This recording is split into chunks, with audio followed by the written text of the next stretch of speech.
Hello Aries, welcome to your love reading for May. This is for Aries, Sun, Moon, Rising and Venus. Please make sure you check all your placements to get a clear picture of what's going on for you at this time. As always, this is a general reading. It may or may not resonate for all of you. Please take the bits that do resonate and leave the rest behind for somebody else. Now, how I'm structuring this time is I'm going to be doing a you and them situation. Now, you could pick whichever pile or whichever side resonates better with you. So I'm going to be looking at your energy and the energy of the person you're dealing with. If you are not dealing with someone currently, this could represent the person who could be coming towards you. Okay? Let's get an astrology card for both sides to start with. All right, we have 7th house, profound relationships, intimacy and romantic partnerships. How appropriate is that? Let's get one for the other side.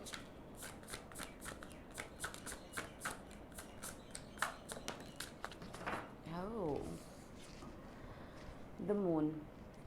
So how I'm going to do this is, if I feel one particular side is you, I'm going to state it as such, but you can always flip-flop, okay? Next, I'm going to get you an oracle card.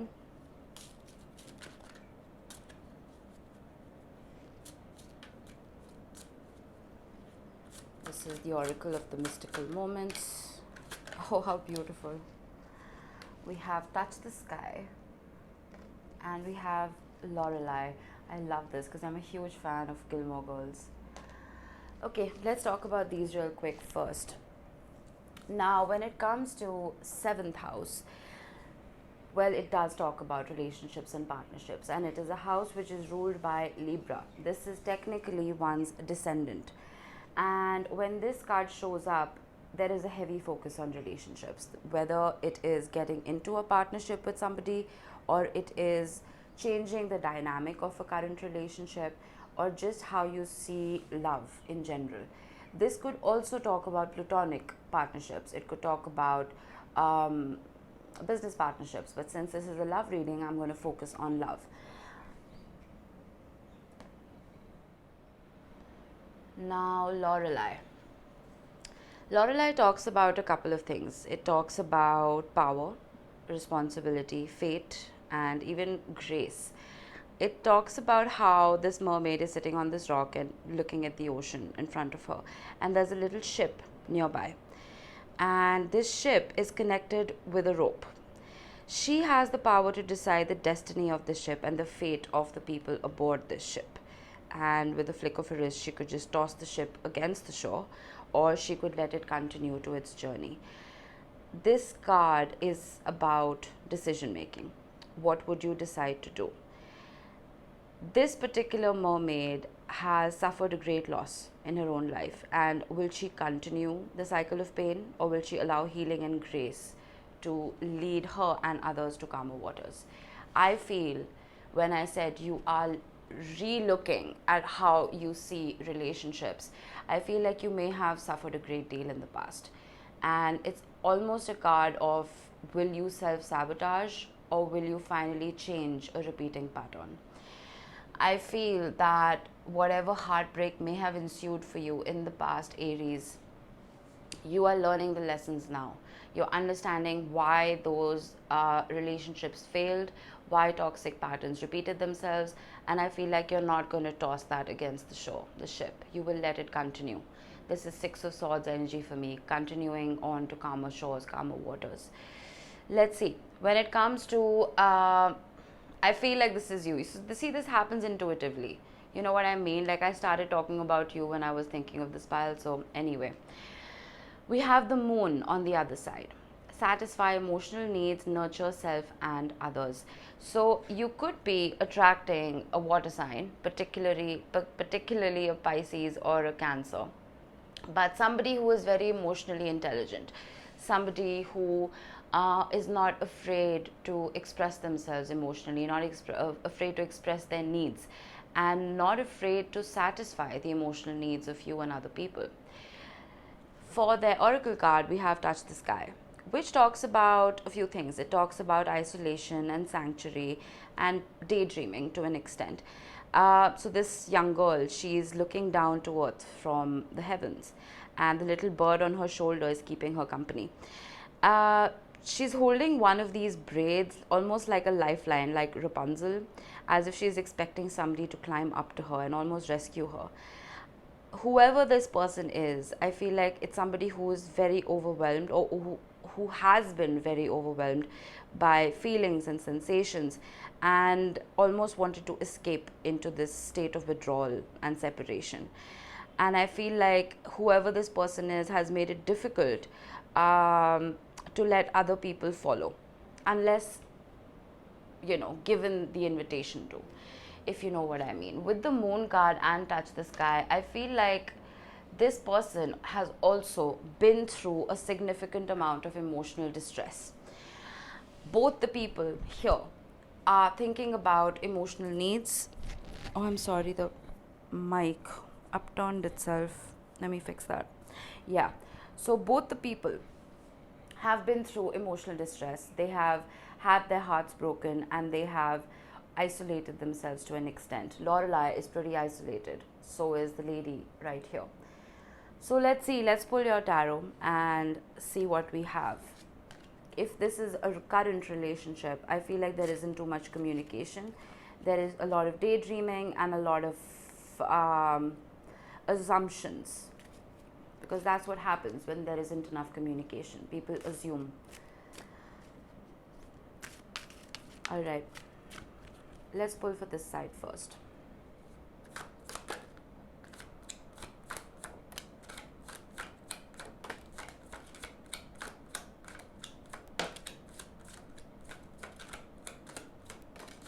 All right, we have Justice, the Queen of Swords, the King of Swords, and the Three of Cups.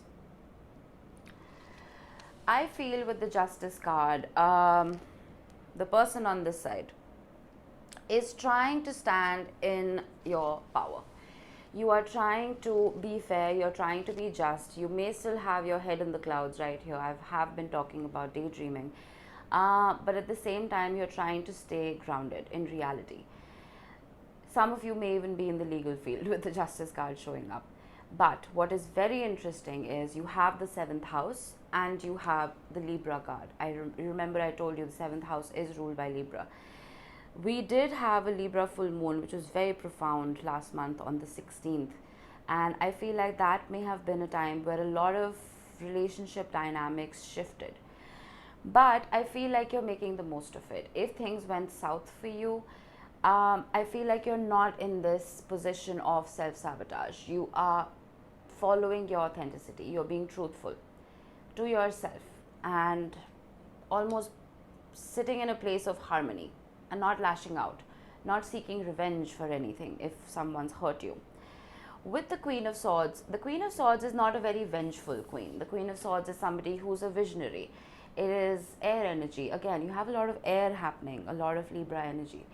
But I feel like this person, like I said, she's a visionary and she's looking to the future. Instead of looking back at what may have upset your relationship dynamics, you're looking forward to how you can change them entirely and build a solid relationship for yourself. You are setting boundaries where they are needed, because I feel like Aries, you being cardinal fire, you have such a huge heart, right? And you love unapologetically. But I feel like all that is changing now. You are setting boundaries where they are due. You're not letting just anybody waltz into your life. With the Three of Cups, I feel like you are focusing on your bonds with family, with friends, people who are connected to you in a beautiful, harmonious way. People who get you, people you can be yourself with, people you can shine with. I always think of the Sun card when I look at this card, because there's so much yellow in it, and yellow in the tarot represents joy and happiness. So I feel like whatever has been taken away from you, I'm looking at the Justice card, and you remember I said that the 7th house can talk about platonic relationships as well, which could be friendships. I feel that whatever was taken away from you is being balanced by the people who truly love you, your soul tribe. With the King of Swords here, I feel like it's so interesting how there are two kings in every suit in this deck. There's a male king and a female king. You have the female king right here, which is telling me that you need to balance your yin and yang energies. I feel like you've been giving too much. And it's so interesting how last night I was about to sleep and I was thinking about this deck because I've never used it before. And I was thinking about Aries, and then I was thinking about Mars, and then I was thinking about Yang.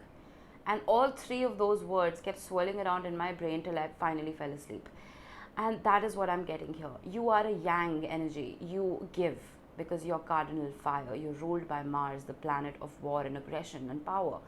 But now it is a time for you to receive, to be in the yin side of things. We all have masculine and feminine within us. Receive and leave the rest up to the universe. It talks about plucking stars or wishes from the sky, weaving them into the fabric of your life. And sorry about that, I got a call.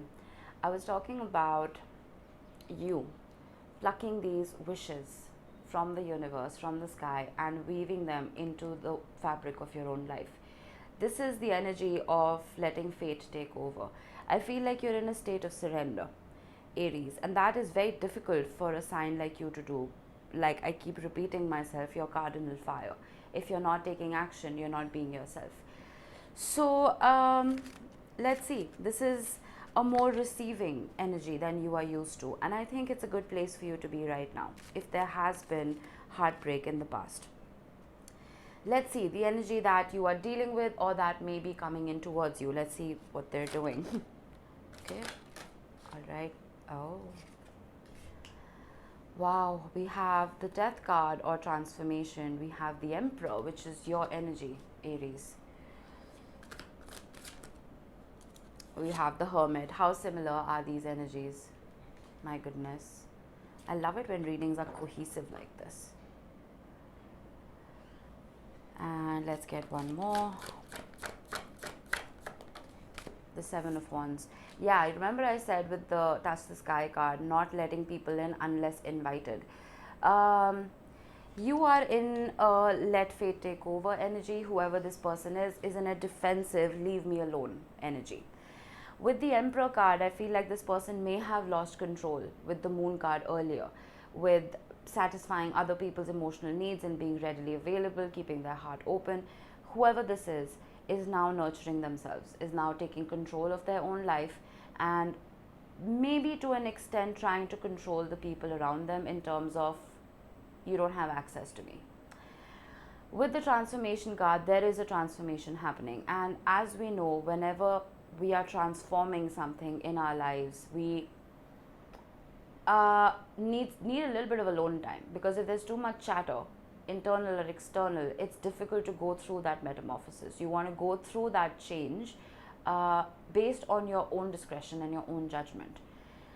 With the Hermit card, this person is isolating themselves completely. They are gaining inner wisdom, but they are keeping quiet. And again, with the Seven of Wands, again, you see all the battle scars, the tattoos that this person has on his body, they are lessons that he's learned, and he's carrying them and showing them off proudly. That I have a reason for defending myself because I've been through such and such. So I'm getting very stay away energy from this person, whoever this is. If this is somebody that you are currently dealing with, I feel like you may not have as much access to them as you would like, and they may be healing. They're healing either because of a separation that they had with you, or because of something else that's going on in their life. But whatever it is, it's an extremely transformational time for them. And if this is somebody you are going to be dealing with in the future, well, I feel like you're going to meet an extremely wise person, someone who has truly worked on themselves and polished themselves after all the pressures that life has thrown at them. Let's see mutual energies. This should be interesting. Ho, ho, ho, ho. Wow, all right. We have the Eight of Pentacles. This is actually quite beautiful. I like it. We have the Devil and the High Priestess, Pisces and Capricorn energies. I feel that this is going to be, or already is a very profound relationship. Why I say profound? I feel like you're both very spiritual people, very spiritually awakened, very wise. With the devil and the high priestess card on their own, they would worry me. But with the Eight of Pentacles showing up, I feel like you've worked on every aspect of yourself, and so has this other person. You have both been through hell and back, and almost done the shadow work that has been required of you. And because you've done the shadow work, and because you've done it separately, I feel like you can both bring absolute beauty to the table now. Because after you complete shadow work successfully, all you have is light. You're bringing light to the table. For some of you, I'm also getting this may start off as a friendship. Maybe you're friends with this person and you both know what's going on in each other's lives. And I feel like you both want this to work out, but you're both on your individual journeys right now. But I do see you collaborating, getting together, working on this, and exchanging your spiritual gifts with each other. And you remember the toxic pattern that I was talking about earlier. The devil represents that. I feel like this is the person who can finally help you break that toxic pattern and truly access your higher self, and vice versa. This is quite beautiful. Amazing reading. Let's see, what do we have at the bottom of the deck? We have the Hierophant. So, well, this could quickly turn into something quite beautiful for you guys. I would look forward to it. And I see this being a very deep relationship. Extremely spiritual, extremely deep. There's nothing shallow about this whatsoever. Alright, that was your reading, Aries. Pretty heavy for the first sign of the day. But I hope this helped you guys. I will see you in the next one. Bye-bye.